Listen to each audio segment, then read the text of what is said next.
Hello, everybody. How are we all doing? Are we cheerful? I imagine not very cheerful, but we will try to bring some cheer. I don't know if there's much. We'll keep it realistic as ever. Seattle overload. I know a couple of weeks ago we were accused of being negative, so now maybe we'll be positive because we're actually truly level. Maybe. We were also accused of being negative last year too about the roster moves and stuff. Oh yeah, yeah. We were And super so negative. Yeah. I'll say like we've been actually like as negative this year as we were last year. And Oh yeah.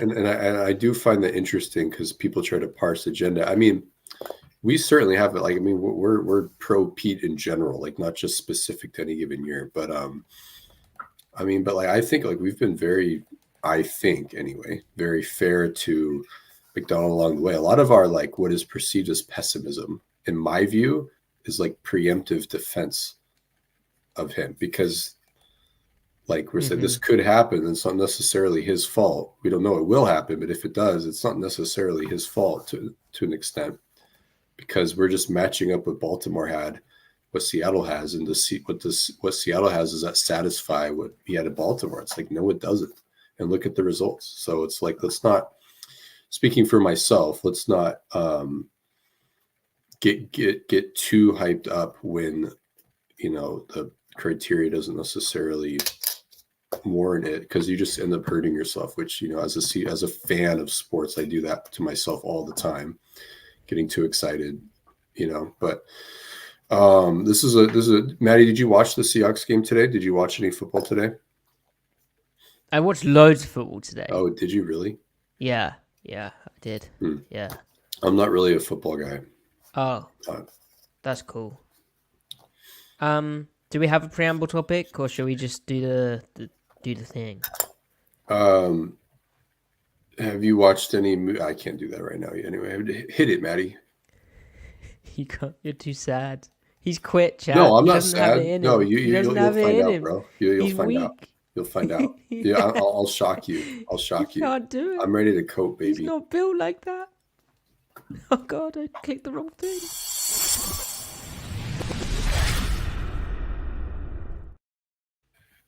Did that video lag for you, chat? Let me know if the video lagged. You know what, chat? Here's the other thing.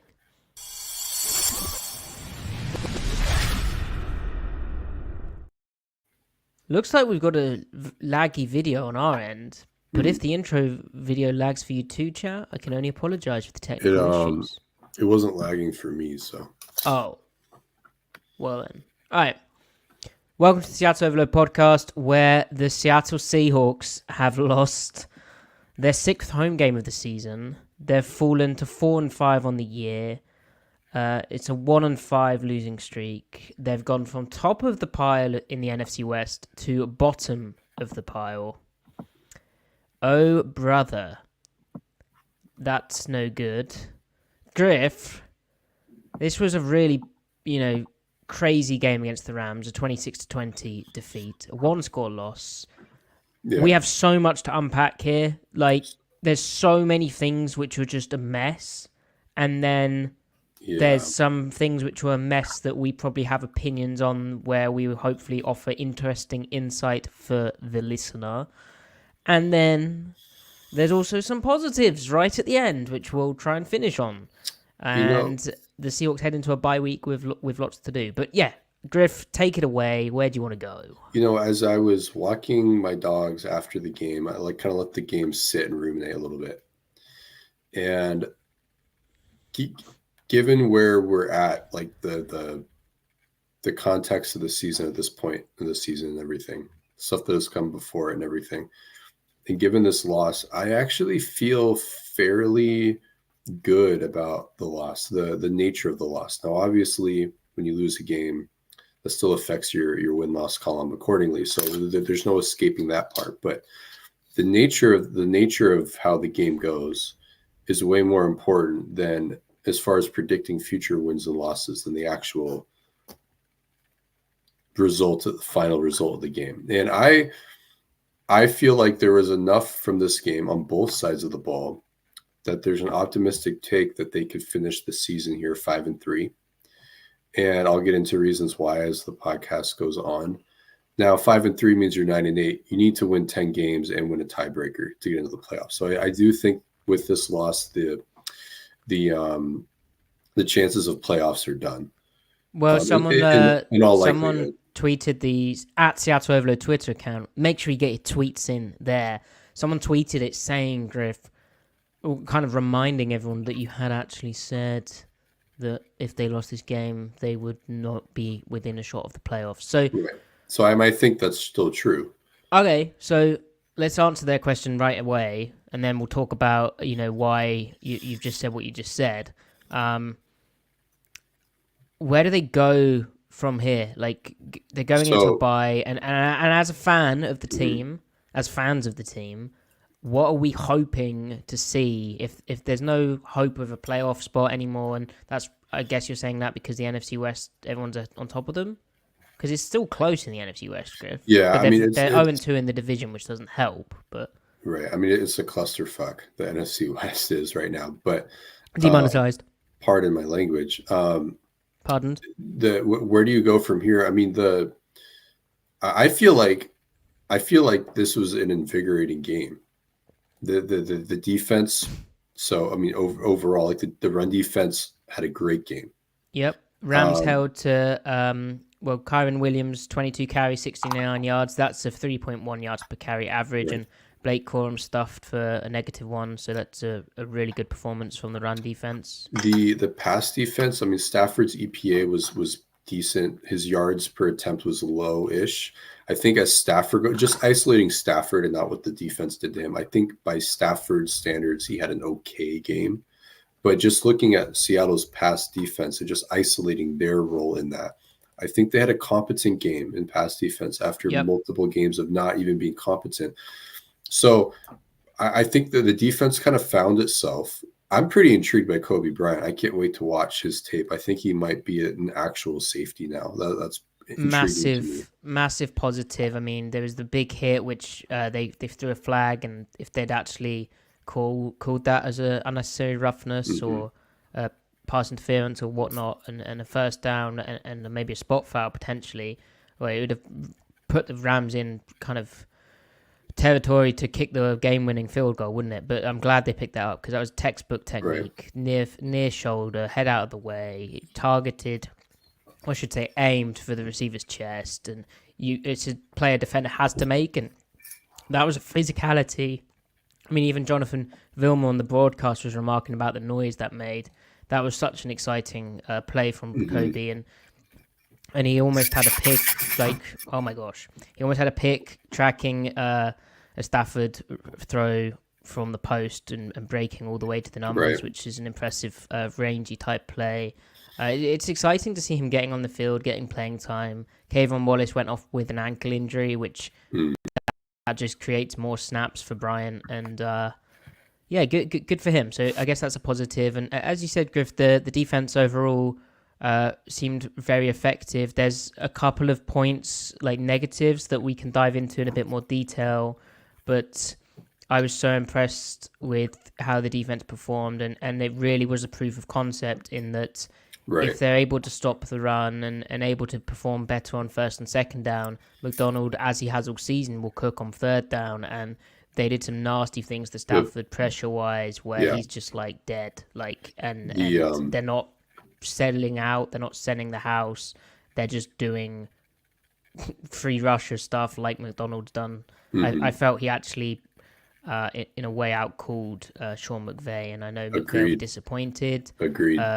Returning this to Coby Bryant, actually, he did also have a significant play in that after Riq Woolen's interception, which feels like so long ago, Coby Bryant managed to draw. Well, he started blocking, thinking the play was still live, I think, and Puka Nacua did not react very well, closed his fist, threw a punch, if you can call it that, and got ejected, which is kind of soft, but Bryant got Puka Nacua ejected, which, to me, Griff, is a small... It's not a caveat, but it's just a little asterisk on the performance, I'd say, where just note that the Rams had been struggling this year on offense. They're still without their shiny guards that they signed in free agency. Their Right. O-line was banged up. Havenstein left, in the third quarter? I think he got hurt. And the Rams did find ways to move the ball a bit. The boot stuff's always going to get you. And they've just been poor without Nakua and Cooper Kupp. You could make an argument that Puka's actually their number one receiver. Like Cooper he Kupp is kind of getting up there. So that was a massive loss for them. But still, I'm big time encouraged about this one. And agreed on the defense. There's a lot there. I can't wait to talk with you about why we think. Wow, it's apparently I'll be right back, folks. I wonder. I still haven't quite picked up on which of Griff's dogs is excited at a certain point. I would say that was Brady. What do we think, chat? Brady, Ali, or Miles? You've got a 33.33% chance. Griff, that was Brady. That was the obnoxious male dog with the male ego. Get him. But Matty, I'm also going to say that I think this is my prediction. I think this is going to be one of those offensive games where when we watch the tape, we feel way better about it. Than we did watching it live, because I mean, we watched the game live and they were throwing the ball over the place. I mean, they were getting vertical, right? They were big chunk gains. They also had 3 bad interceptions, 7 sacks. I mean, that was right. I'm sorry, Griff. I'm sorry. This is a bit too positive. Well, hold on, though. Allow me to unfurl my reasoning here. I think we're going to digest this game when we watch the tape, and we're going to view the turnovers as, frankly, fluky plays from everyone that's involved in terms of responsibility. They don't feel like the nature of those plays are plays that project forward. I mean, we can break down each one and really get into it if we want. But we should. Yeah, and we'll get there. But also, like, regarding the sacks, I am worried about the O-line. But Geno had the pass offense, I should say, had its highest yards per attempt on the season by a large margin. They unlocked some stuff they had been struggling to get. JSN had a great game with the interception that he was responsible for, notwithstanding. The offense also responded well to those red zone interceptions with putting itself into position to win the game or come from behind and then win the game. And then obviously it ended really poorly, but I'm not trying to minimize the negatives. Like, those are huge problems, but I feel like for the offense, the players involved, this game was an energizing game. And the type of loss that motivates you extraordinarily and doesn't necessarily drive you into despair the way that the previous games had. I feel like this is a galvanizing game, and that's just my hunch. But especially seeing the offense knowing how well the defense played relatively, I mean, I feel like there's a path here for a realistic, optimistic take. There's also a realistic, pessimistic take from here on out. They probably go 3-5 is the realistic pessimistic take. But I think the realistic optimistic take is they go 5-3. Maybe they just go 4-4. But I don't know. I feel like there's something to rally around this game on both sides. It doesn't mean they will, but I think that they can. There's definitely stuff to rally around. I don't know if realistic negative is 3-5, Griff. You think 2-6? I mean, they've just gone 1-5, and they've done it in a variety of mess ups. There's some common themes or common issues which aren't being fixed, but then there's new stuff emerging, which I think speaks to the NFL being difficult, and you only have so much time to focus on certain things. I mean, if you look at their upcoming schedule. I'm live Googling the Seahawks' upcoming schedule. Guess who they play next? You can't Google it. That's cheating. Do they play the 49ers next? They play the 49ers on the road. They then host the Arizona Cardinals. They then travel to the New York Jets.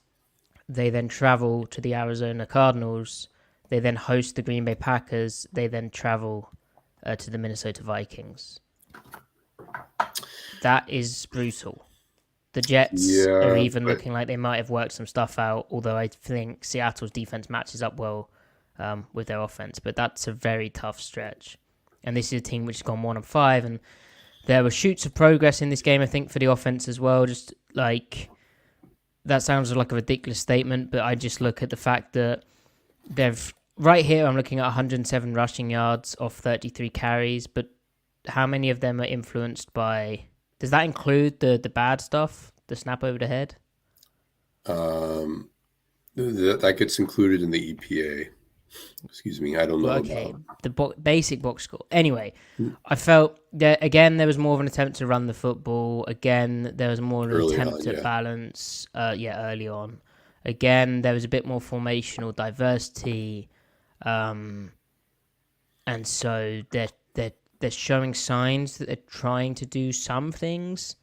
At this, okay, let's take it a bit more deeper to the offense.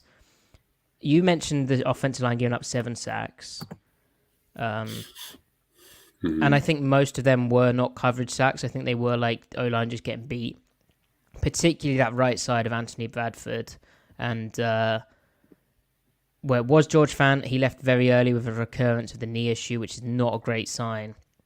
So Seattle, once more, was down to their third string. Well, I suppose he's now the second string because he's jumped Stone Forsyth, but Mike Jarrell, the 6th round rookie, but out of a small school, if you like. Yes, you can. Everyone can moan about the offensive line. That's valid. Like they really are struggling. It's very disappointing that third round pick Christian Haynes is a game day inactive and is not even able to compete with Bradford. He's lost that competition with a 4th round pick at right guard. As a play caller, you have to find more effective ways to make it work for a struggling offensive line. Like it's twofold. I think the offensive line acquisition and strategy there has clearly not gone very well. But at the same time, injuries do happen in the NFL, and you can put together game plans which aren't very reliant on 5-man drop back pass protection, where it's just the O-line having to get it done kind of without much help. Now, again, another positive, they sprinkled in a bit more pass protection help in this game, but ultimately this offense is only able to consistently move the football, especially outside the red zone, when it's Geno in the shotgun, dropping back, and a lot of the time only having 5 men in pass pro. They haven't been able to get under center play action working. In fact, their pass protection in that element is really poor at the moment. Gun play action is poor at the moment. All the stuff that they could do to help the offensive line, they're not good at, and they don't do that often. So I think it's very easy to point your finger at the offensive line and point your finger at John Schneider and maybe question what Scott Huff is doing. But at the same time, as a play caller, like that's, you big up the Rams front all week, and you do come in with some calls, but you would say your game plan has failed if you're giving up 7 sacks. And it did feel once more like by the end of the game, the Seahawks were in throw mode. Not just like the right at the end, but like third quarter kind of onwards. It felt like they got into throw mode again. Geno Smith dropping back 40 times in this game. 40 times, which again, in a 1-score loss where it was a bit of a funky game, but they were up at a point as well. That is crazy. And the run game's inefficient still. I think I don't know what their EPA was. It got worse as the game went on. It started off kind of okay, right? Like especially the gun run stuff. Right. So again, maybe they're lacking enough answers as teams adapt to what they're doing, or I don't know. But ultimately, it's troubling to me what's happening on the offense, and that then takes us to the massive topic who we've led with the thumbnail, Geno Smith, the quarterback. Now, last week he almost threw a terrible pick, an awful pick over the middle where it's just so uncharacteristic. I was like, what on earth is he doing? He's pressing. He had time to read out the full field concept where Tyler Lockett was open to his right, having worked left, and he just tried to loft one over the middle where there's 2 defenders there. It just was not the read, and they dropped it. He got lucky. Why does that happen to a pocket passing quarterback? Well, firstly, as Pete Carroll would say, they have to help the quarterback. And right now, this is not an offense that's helping the quarterback. The offensive line, the positions the offensive line are being put in, Geno just having to drop back 40 times and having a run game that's getting worse and worse and worse. That is not a good situation for him or any quarterback, and it's going to lead to more and more mistakes. And what I found in this game, the first pick, obviously JSN just drops the ball. He has to make that catch. We'll get to JSN because did he redeem himself. The second pick is that the awful one? Yeah, that's the awful one. So yeah, Geno again. He gets hits, but he said in his post-game press conference in which he took a lot of blame. He apologized to the city of Seattle. As a franchise quarterback should be, very much accountable. And Geno was more than that. And you just hope he stays level after this and can pick himself up. I'm sure he will. He's overcome a lot of adversity. But he said he was trying to throw it out the back of the end zone on that interception. And that was interesting. He really did get his arm hit, and it was picked, and it went back for 6, which is massive, massive play. And then the third pick, he tries to throw of anticipation. I almost feel that's like a rookie moment from Barton, the tight end, because why is he skipping? I know he's trying to avoid, but you can't do the jump. He gets disrupted, though. And then he gets kind of held by the end, and the officials don't see that, and that's a pick. But that's the play's just messed up. The play design's messed up, and if you want your quarterback to throw that on time, there is a very small chance it will end in a pick because of how the play is designed and how that defense played it. That there you go.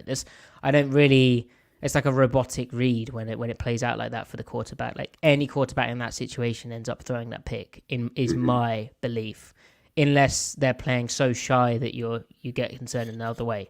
But I do feel there's an element of Geno. I mean, even the touchdowns this game, he is having to do it all pretty much. So yeah, I mean, I don't know how you feel about Geno. I'm a bit concerned about how much is being put on his plate and some of the signs we're seeing of kind of pressing and pushing, and just it's not sustainable for your quarterback to be hit this often either. So I think his worst throw of the game wasn't even any of the interceptions. I think it was the near interception. I think on the final drive, that backside dig, he just threw it behind him because there was a defender. There was an overlap in zone defender to the inside. And he knew what he was looking at, and he just couldn't. I mean, I knew what he was trying to do. He just couldn't quite get it there. I mean, he threw it into the defender's hands. So the other three, I mean, even like the JSN interception has nothing to do with Geno. The Barner one, I mean, if you think Geno's a bad quarterback, fine, but I don't think it's because of either of those 2 interceptions. And then I still even have questions about the one that if he was trying to throw it out of the end zone, like he's not even trying to throw it to JSN, then, I mean, if that's the intent, he did get hit as thrown. Maybe the better choice was to get rid of it sooner, or maybe the better choice was to take the sack. I don't know there, but I mean, I don't feel like any of those plays are indicative of a trend. I mean, his turnover-worthy throw rate on the season is 5th best this year. So even if you want to say he had a bad game, okay, fine. But how do we weigh the result of one game versus the 8 previous games? Do we believe he's going to start putting the ball in the harm's way a lot more moving forward? I mean, I don't think we have cause to believe that. That would have to be based off of something else. I mean, I don't. What is that rooted in? So, all in all, I mean,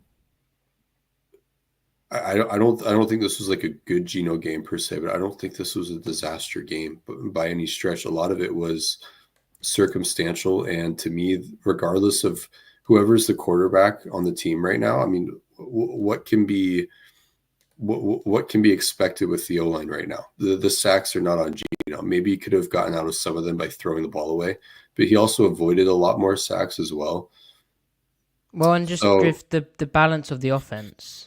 And the balance of the offense creating those down to the play call, creating those conditions. And again, like I think Grubb is is finding a process a little bit, but it's still not enough. Like it's a slow climb.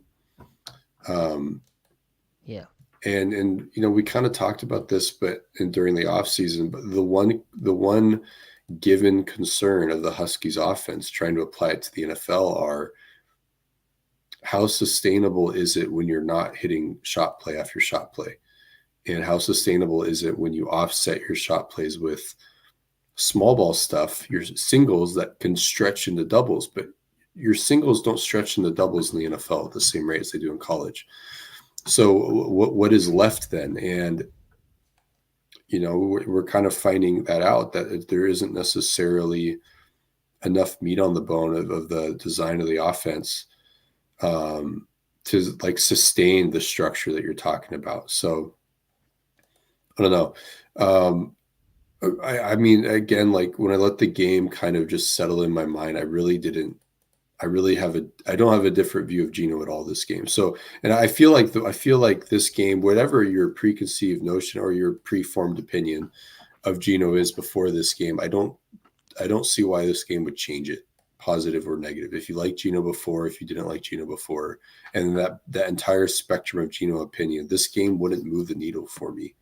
But that's just me, though, of course. So, well, and however you view those interceptions, they are an example of Seattle. Just one example of this game being one way too much sloppiness from the Seahawks to be able to win in the NFL. Like, the game was there for the take, and I see Axel, thank you for the donation, saying it felt like the Seahawks should have won this game in a blowout. It did feel like that in a way, but the reason they didn't is because of those mistakes. It was very self-inflicted, and that's not the first time we've said something like that either. Well, and the Rams made plays; those picks were plays that they made too. But now, Wash Farm says Griff mentioned concerns about ownership taking the wrong lessons on this game. Curious if you could elaborate on that. Thank you for the donation as well, Wash Farm. Griff, what have you got on that? I imagine that is to do with Geno Smith, which is why I brought that up now. Yeah, it's quarterback related, and that's not even. I'm not even trying to straw man them and them saying, "Oh, Geno sucks." Like, if I had to guess, and I think I said this last episode, I think ownership's view of Geno is the classic quarterback purgatory opinion. Oh, he's good, but not good enough. We want to move on, whatever. And I just really think that is not the. I don't find that to be the correct opinion, and I think that they're going to place pressure on Schneider or whoever is the GM. I don't think Schneider's getting fired for whatever that's worth. I think that they would put pressure on him to like go in a different direction at quarterback, and that would be a directive they want to fulfill. Ultimately, I mean, if you airdrop Jared Goff into this situation right now, what would Jared Goff's stats look like? Worse. Way worse. Way worse than what he has in Detroit, and way worse than worse than Geno, right, I meant. Yeah, no, yeah, that too. And I would also say substantially. So, but I bet you ownership probably has a high opinion of Jared Goff if they were to be asked about him. Mm-hmm. And I think that they're just going to view this as 34 years old, good, not great. And they're just going to oversimplify it. And I think that Geno, again, stripping him down to his constituent skill sets, there's so much here that if you take care of the actual issues, you can have an elite offense. With him being a big part of it. So after that first half, Griff, I was tweeting, build the offense around Geno, because it was clear that the line play, that's just the environment he was in was so difficult. And yet, even after shaky start, he marched them down the field, and the times where they are able to move the ball is when they're in situations where they're playing with tempo, they're getting to the line fairly fast, and Geno's kind of calling the shots. Now, Grubb still sends the play in, sometimes via those green men signaling on the sideline, and they all check with me like in college. But the real problems are when it gets down to the slower tempos and the huddling up, and I think that speaks to, well, I don't know what it speaks to, but my point is, I think without Geno, this would be even worse if you can imagine it. And the 3 picks are kind of funky, but you're also kind of with the formula they're trying to play with right now. You're asking for that. They've been getting away with it. We said during the good stuff, this is not a sustainable thing that they're trying to do right now, and it's kind of proved that way. So, I mean, I would hope ownership would be able to view it from that lens too. And I guess what I'm saying ultimately is that ownership is generally hands off with rostering, but I think quarterback is important to them because that matters for branding, that matters for a lot of different reasons, and so I think they would apply pressure there. And I just feel like ownership has made decisions and wielded their decision-making power because they don't always do that. And when they have done that in recent years, I think they've made the wrong decision. But anyway. Right. So Geno did also mishandle a snap early on where that then led to the drive where JSN bobbled the catch and it was intercepted. They kind of had recovered from that, but that felt like a one to blame Geno and took his eyes off, which, I mean, it can happen. But then Connor Williams snapped the ball over Geno Smith's head, which has happened before. Getting brought up 3rd and 33 for the Seahawks. I don't know if you want to overreact to that, but Olu Oluwatimi was coming in when the Seahawks came in their jumbo offensive line package, so he's still like a thought at least. I know he'd struggled with pad level at center, but I also know that Connor Williams had this issue in Miami too of high snaps, and it's not, what is this, the 3rd game now of this? And it does just tank an offensive drive. And again, that's kind of why, it's not all grub based either. Like, there's self-inflicted things which are out of the play caller's control in a way that are killing them too. Right. I know. I agree. The snap snafus, I mean, that stuff's got to get cleaned up. I mean, I don't know what else there is to say there, especially with a veteran center like Connor Williams. Like, that's strange. But the O-line play, like at this rate, the only thing that I think can fix it is, like you're saying, varying tendency so that defensive lines can't just tee off. They can't key the play. But I mean, JSN had 78 yards and 2 catches come back on holding penalties on Mike Jarrell, which, like, those were plays where Jarrell was on an island. I don't want to bash a rookie who's drafted in the 6th round.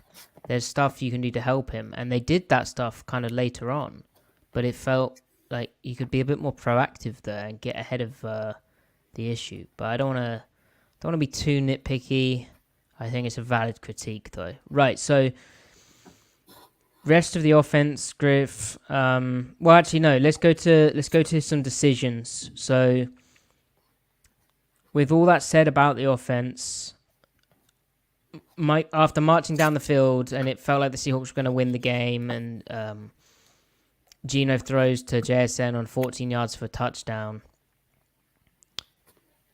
That made it obviously 20-19 Los Angeles, and then Seattle had a decision about kicking an extra point or not.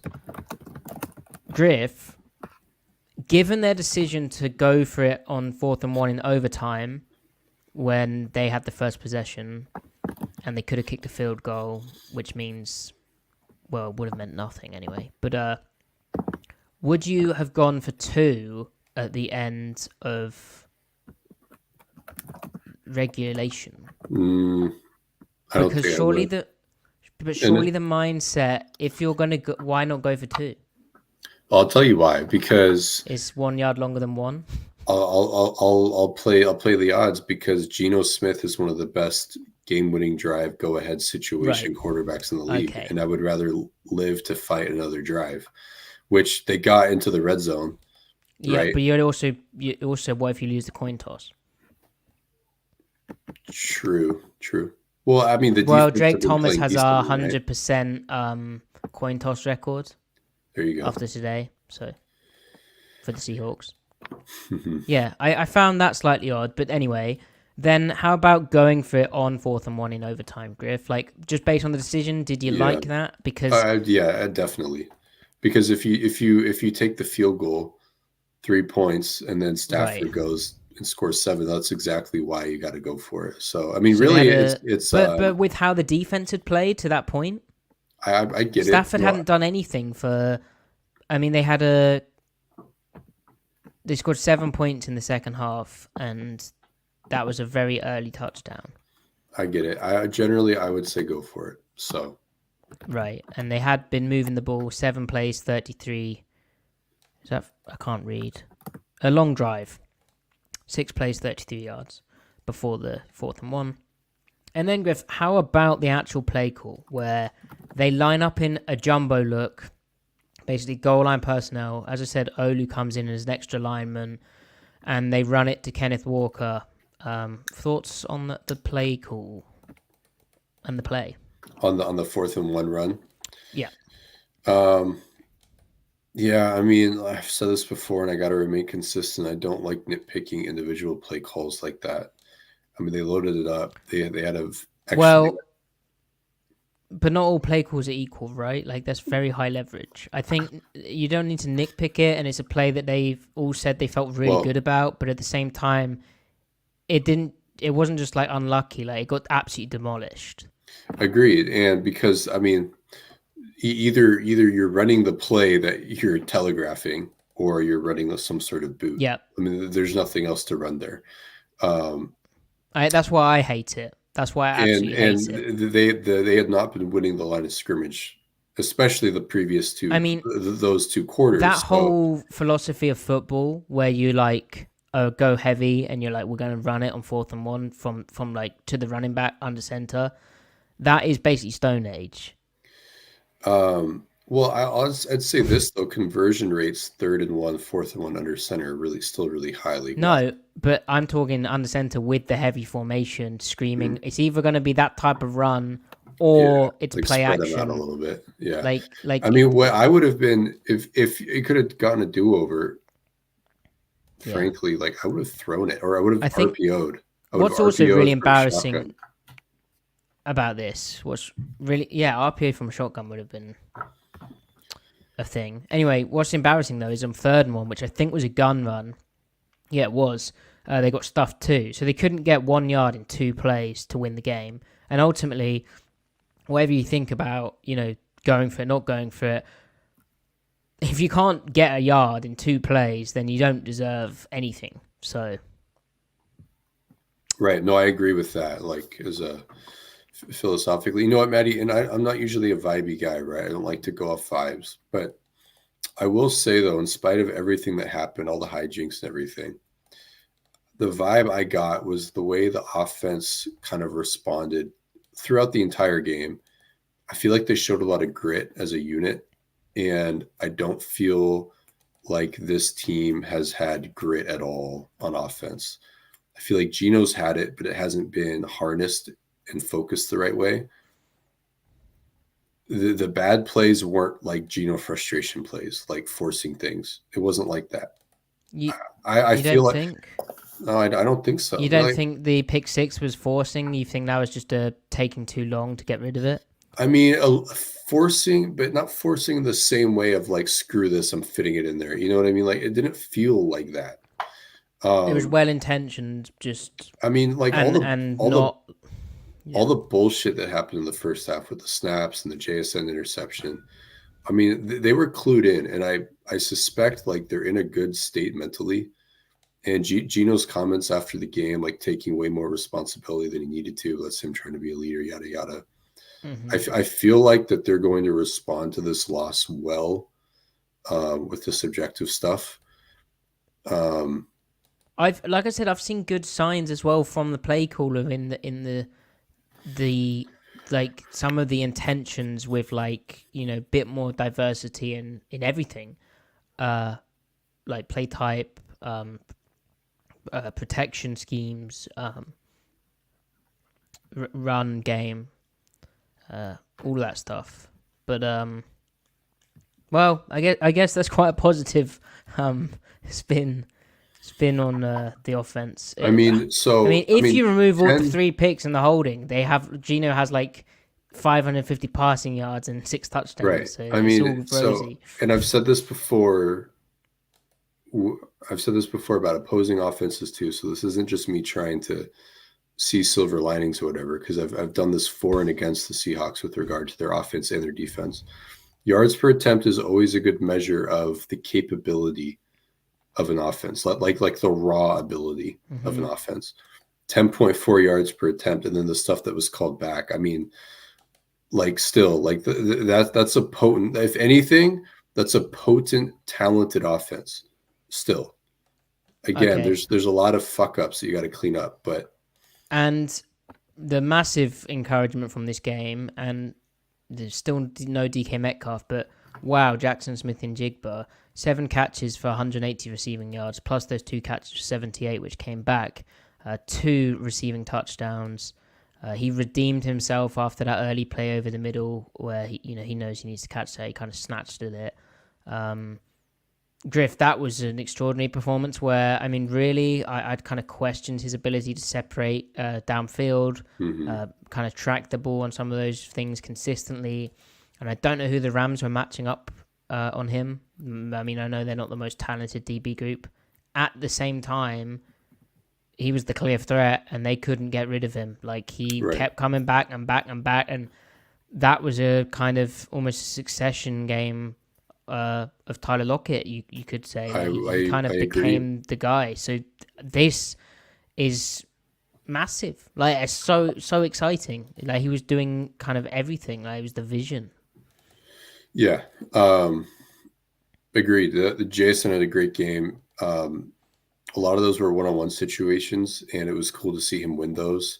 And I'm very curious to see that part of Grubb's game plan, how he found those one-on-ones, because it wasn't always man coverage, right? It was zone. Some of it, like finding the one-on-one situations that will crop up in zone, right? So yeah, I'm excited to watch the tape on that. It was good to see JSN separate at all 3 levels. So yeah, and when DK comes back, I mean, I hope, obviously he's not going to have 180 yards every game, but I hope him being a threat at all 3 levels continues to sustain when DK comes back. So yeah. All right. Well, that's the offense. I'm still a bit concerned, to be honest. I don't. The bye week's a big opportunity for them. Right. They are not out of the woods at all on offense. I'm not suggesting that. It's more like, are they taking the right path toward improving? I think they are, but it might be too late. I agree on that point. I mean, if I have to guess, playoffs is probably off the table. At this point, you're trying to end the season well for the sake of, ending the season well, but also for the sake of gauging how you feel about heading into next year. So, I mean, 8 games is still a lot of games to play, but I feel like 9 and 8 is their realistic ceiling at this point. Yeah. Oh, and Griff, Cody White. So that kind of transitions us to the special teams segment. Cody White came in, activated to the roster this game. The wide receiver who had a good preseason. I know people were raving about him in camp. And Cody came into the game and blocked a punt. Yeah, blocked a punt. Which, I mean, that was the other disappointing thing. Like, the offense had struggled, but then they got handed the ball in the red zone and they couldn't do anything with it. They threw a pick very quickly. Yeah, but good for Cody White, Griff. I mean, this is a guy who is a 2020 undrafted free agent. He's been around the league, and the Seahawks signed him last season to their practice squad. For him to get activated, he's been impressing Mike Macdonald, and he also caught a 28-yard fade where Geno was just trying to get it done on that drive and did in the end, but really impressive ball tracking. Anything else to add on Cody White, or should we transition? No, shout out Cody White. Cool. Right, so special teams, good and bad, I guess, because they got the block with a nice kind of, it's like a loop around a twist. So that was a cool scheme from Harbaugh. But also blocked extra point, which did matter because the Seahawks would have won the game if that hadn't happened. But anyway, I haven't looked at why that occurred. Maybe I'll watch special teams tape, maybe not. And then Griff, the defense. So the defense is overall a massive positive. And I just can't wait to watch the film because how did they stymie the Rams' attack? It looked a bit like their running backs were slipping a bit. But then also the D-line seemed to just be wrecking blocks. They seem to be playing a bit more disciplined and playing more just to their gap and owning their gap. And then maybe less of those alignments that we had issues with in the last game. But then also it's a slightly different style of offense. Well, they weren't running the exact same formations. It's actually quite a similar offense. But anyway, yeah, I mean, why do you think the run defense was able to hold the Rams to like 2.9 yards per carry?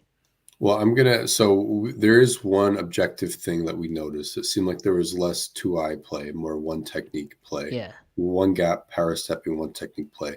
And then a knock on. So which then, what does that actually mean? Well, allows the defensive line to play more aggressively and a higher keeps the linebacker behind clean from a center climbing and chipping and comboing. Right. And a higher chance of just winning their block and being an impact player.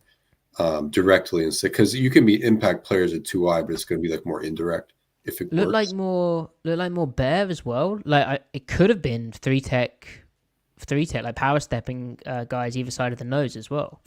Right, and then agreed. I think that we saw some different front structures. Then additionally, a knock-on effect of playing more one technique plays that you're likely to do less primary secondary. The emphasis on the secondary is reduced, which then cleans up, simplifies the reads for the second level. Now you're weaponizing the second level play. What will be interesting to find out is how did they temper that with when they were in 2-high? How did they temper that with the linebackers, having to ball fit, play off of what the running back does? And then also how do they temper that with when they would spin from 2-high to 1-high? How did they protect that safety? I wonder, did we see some stunts to spill his gap responsibility out to the perimeter? So look like some clever. I mean, we've seen this before, and I don't know how the volume compares, but it looked like some clever pressures from Macdonald, which were, well intentioned for the run game also. Nathan says in the chat, thought I saw some double eagle. That double eagle, that could have been like what we thought we were seeing with Bear. It could have been both. I mean, Bear and double eagle are very similar anyway. Yeah. So like the same principle, right? Ubiquitous. Ubiquitous. Nailed it. Now again, I am not going full overboard because it's just a 1 game sample size, and then 2, how there was quite a few Rams runs. This is so anecdotal. Let's say there was 3 Rams runs which were big and came back on holding penalties that seemed fairly unnecessary. I mean, it's easy to say that because the hold happened and the run happened, and we'll never know what the defender could have done if he wasn't held. But at the same time, yeah, I felt some of those holds weren't necessary, and they were getting gashed in a similar way to the weeks that have been getting gashed previously. Maybe 5 holding penalties. I don't know. But yeah, overall, I'm really excited. I'm just excited to watch run defense tape for the first time in a while. So let's go. Now, I don't know if you want to talk much more about the rest of the defense. I guess the big topic is we've praised Coby Bryant because he's a major player in this game. Riq Woolen is something, right? Like, he is a frustrating player, I think, to watch because he does incredible things. He obviously cares. He's a very smart athlete. I think he is borderline dominant in press technique. But there's lapses where, I mean, he's still young. You have to remember he's been playing very little top-level football, as a cornerback, and Has an even high level experience, football as a right? corner. But at the same time, yeah. So there's an Well, look, unnecessary penalty pushing guy out of bounds, which comes again from good intentions. Then there's not kind of recognizing that a receiver's coming across the field and just waiting for the ball, which that's not very good. And then there's this game sealer where, I mean, realistically, the Rams were kind of in field goal territory, but I think they were in cover zero, and to get your eyes peeking in the backfield like that, you just can't do that. It's like it's a play that a guy who's in his third year now, you just can't make that mistake. You yeah, just have to play your technique and play disciplined, and that is what's keeping him really from being a top corner. You just can't do that. You just got to follow your man, keep your eye discipline on your man, and do not get tempted to look in the backfield. Because yeah. Well, what I would say though is like, I agree with that. But when you play a bunch of man coverage, you kind of are signing yourself up for variance games from your cornerback. Sauce Gardner's having an average year this year, which for him and the stakes placed in him, like that's bad for him, right? When you play a bunch of man coverage, man, you're not going to dominate every single game. You're just not. But they don't play loads of man coverage. They play more than most teams still. But even so, like he's giving some of the stuff up in zone as well. It's going to happen. It's variance. Also, when you move him left side and right side, you're doubling the possibilities of things. Like there's just more mental strain as well. Well, like we didn't get to it, but last week, he had a fade breakup on Keon Coleman, right? Playing on the offense's left, our right. Yeah. And then he gave up the touchdown playing on the left side, same route, same press alignment, but he stepped with the wrong foot. Mm-hmm. Which he stepped with the wrong foot. It's what Pete Carroll said of why they didn't play Richard Sherman on the right, because he'd stepped with the wrong foot.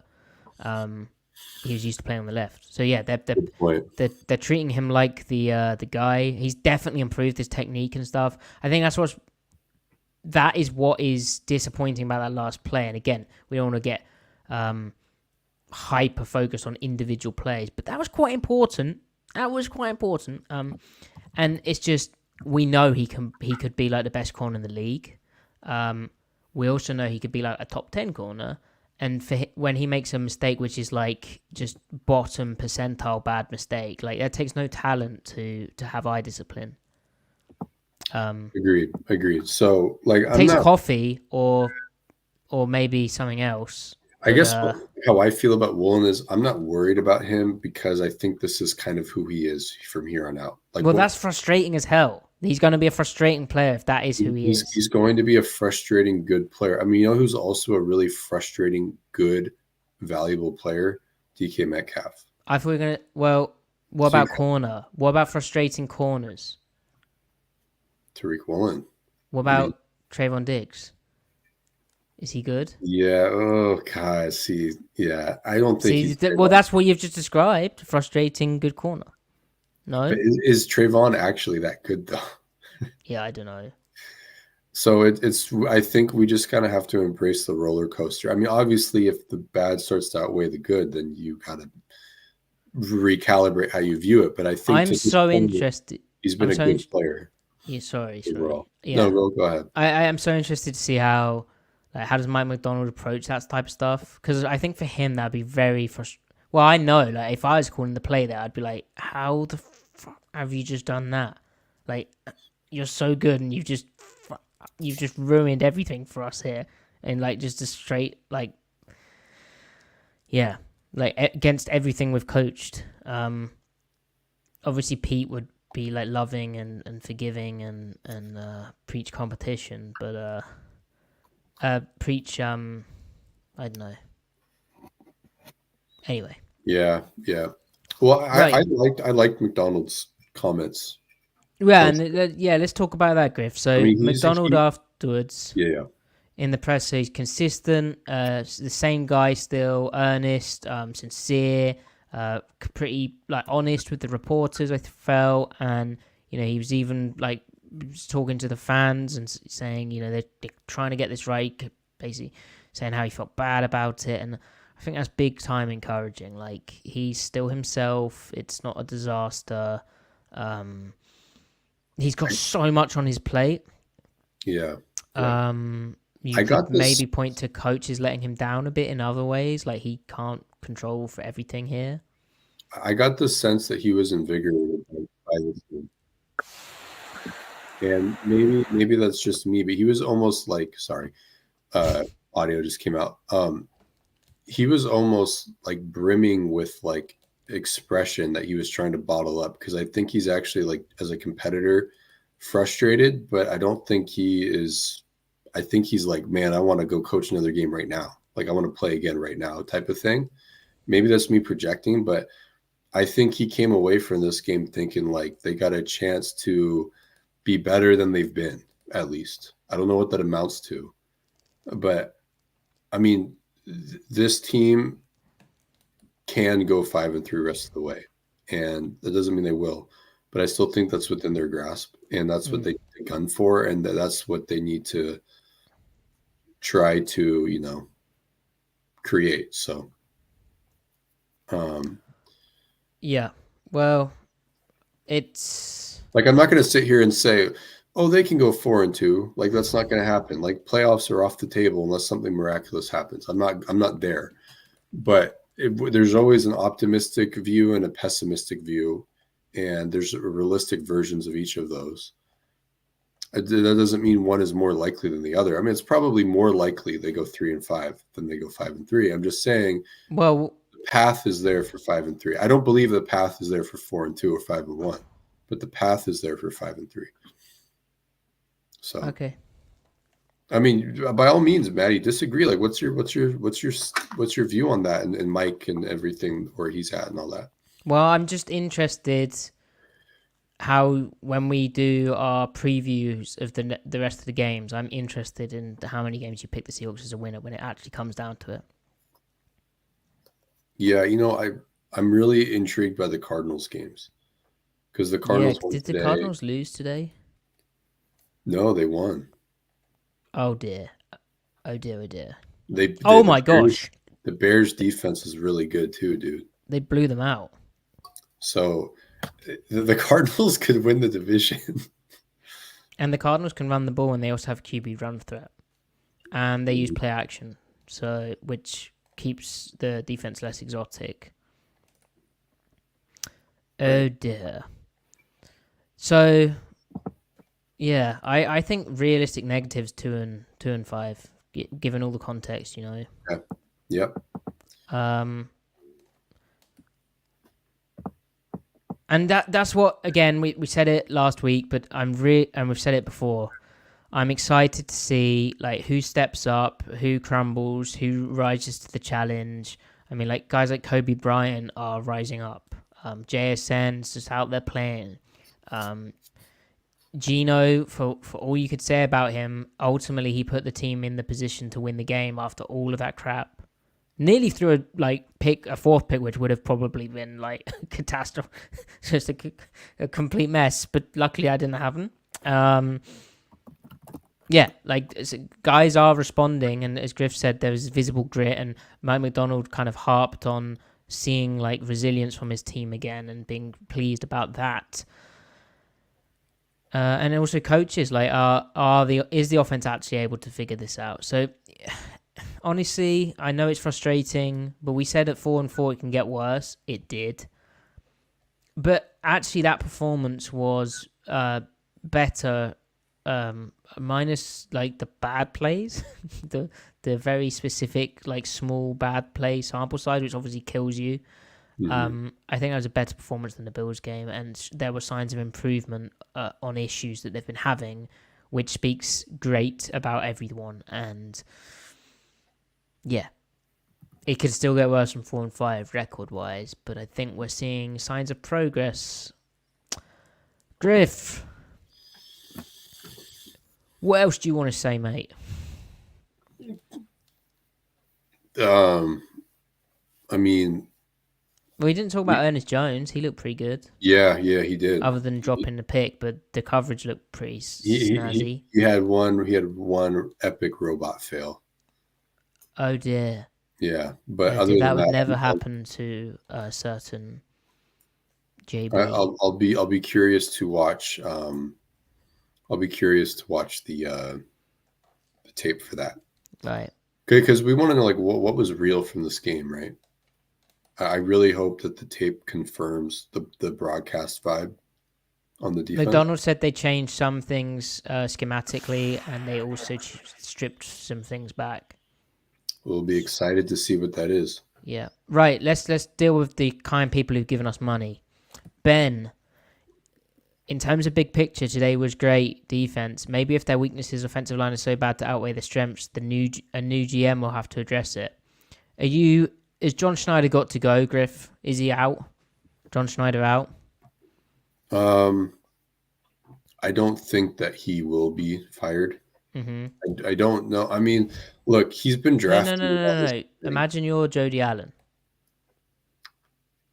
If I'm like what I would do if I was in Jody Allen's shoes, or if I was actually Jody Allen, what do I think she's thinking? Yeah, you're like sat at a desk and there's like allegedly a rare like animal, exotic. So animal, I'm actually Jody Allen. I don't think Jody's firing John. Okay. Regardless if she should or not. No. Okay, forget that. How about you? You've replaced Jody. It's C-Mike's spin move. See, look, I'm just not that bloodthirsty over like. I think John's fucked up with the O-line. Yeah. But I also swear your mouth is foul tonight. But I also don't think like he's raw. I mean, I think he screwed up at linebacker. I think he screwed up at guard last offseason. I think he could have been better at safety. I don't think he screwed it up. I think he could have been better at safety. But he's been drafting really well the first two rounds, the last two drafts. That counts for something. He's been drafting off the big board. He's been drafting well the last three drafts in the first two rounds, and that is more important ultimately if you have to choose. That's the most important thing for team building. I just think he's screwing up in free agency, and I don't know. So I guess I would give him one more year, and then if you can't get a respectable O-line, then I'm done. Yeah, and also Mike Macdonald will have a say on that. Like if their working relationship is good and Macdonald's happy with it, it'll be fine. But if McDonald's asked by ownership, what's up, like what's not helping you, and he voices some grievances, it could quickly become a thing. Yeah. Look, if I was Jody Allen, Jordan Brooks and Damian Lewis would be Seahawks. That much I know.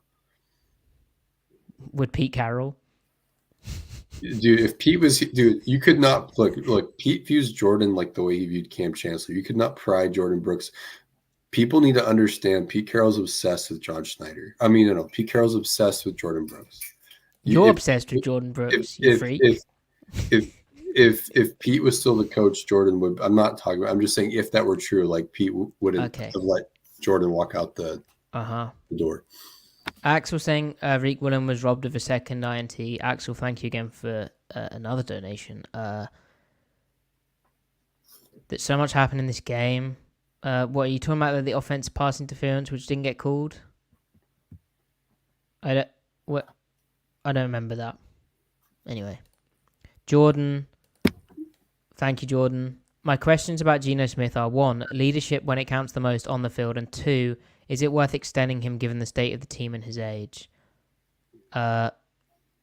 Longer-term listeners to the podcast would know the answer to the 2, which I think we think yes. I don't know how to assess leadership on the field really, other than the performance. But like this game, did he get down or like pissy or it's going to concern a local radio host? Yeah, and like we talked about how we did it last week, but one way to gauge leadership. What do you make of like tying the all-time record for come from behind game-winning drives victories last year? I mean, is that not a leader? Like they're all. And JSN saying in his press conference today that they knew Geno would respond and get them down because he's done it so many times before. Yeah. So, like, I'm not. To me, it's just what do you? as fans, like, this is an interesting one. As fans, what do you want to see from someone you perceive to be a leader? Like, do you want someone shouting at people, being in their face? Like, yeah, I just interesting. I don't know how we assess that really, but I don't think the offensive line is false starting or holding or giving up a sack because Geno ain't got the leadership. I don't think JSN drops that ball over the middle because Geno ain't got the leadership. I don't think Geno throws his 3-pick because he doesn't have the leadership. I don't. Yeah, but that's Jordan. Thank you for the donation. There's something to think about. Yeah. Griff, click the starred thing. Is there any questions you want to deal with, or do you just want to tell these people deal with? I mean, deal with. Go and. Jay Smith asks, "Has Dodson been better as the will?" That will be interesting to watch. Hey, Griff. If you click the comment, you can bring it up on screen. But I'm not logged in. Oh. Because I forgot to log in a long time ago when I accidentally logged out somehow, and I just haven't logged back in since. Oh, goodness. Is Bobo just not it? We're using Cody White. Yeah, that is interesting that Cody White seemed to have jumped Bobo. Yeah, I don't know how much to react to that. I just think they don't use Jake Bobo in the way that he could be used. Like, he, for me, would be better off as a slot. Like, a big slot who can block. You can bring him in. You reduce split him. He's basically 6'4" Cooper Kupp. We've said it all along. But he can run those option routes, those little short things, and get separation and do his sort of sudden acceleration into his break. He's not an X, but right now I think he's suffering because he's getting like the sacrificial. Oh, this guy's 6'4". He's like the DK light, even though he's not. But like an offense kind of needs a guy who can cosplay as that. He can do some XE stuff. Yeah. Right? Ideally, you're putting him everywhere. He's a move guy. He's a guy you game plan for. Yeah, I mean, I want to see him running juke routes from the number 3 against the middle linebacker, and I want to see him catch it at 7 and run for 10 more, type stuff. I want to see him more weak side choice as well. So you want to see more Bobo? Yeah, but like, what if when you want to see more Cody White? Cody is earning his keep. Matty, we have another Cody to rally around. Lovely. And the good news is about receivers who wear slightly odd-looking numbers in the 80s, or just slightly odd-looking numbers in general and tall for the Seahawks, is they've never been a flash in the pan like, I don't know, Chris Matthews, Kaysen Williams, others who I'm forgetting. But anyway. Anything else, Griff? No. All right, chat, thank you so much. Keep your heads up. It's good to see so many people in here. We really appreciate it. Some great questions. Really good Twitter interaction as well. Those of you who may have supported us in a recent time, we also appreciate that. We saw that. That was very nice of you. Follow Griff on Twitter at CMikeSpinMove. Follow me at Matty F. Brown. Follow the podcast at Seattle Overload. And we'll be back, not Thursday. Do you know what? Rather than watching that crappy Seahawks tape, I'm going to a whiskey festival. So we'll have to work out a time. Maybe we'll have a bye week. Maybe we'll have a little hiatus. A break from it all. And then come back revitalized, refreshed on a Sunday and talk Seahawks tape rather than watching... I mean, the Sunday Night Football game tonight. What is that? Anyway, Griff. What? Wow, look at that picture. Hit it, Matty. You don't have closing wisdom? Yeah, but I'll keep it private for right now. Smart.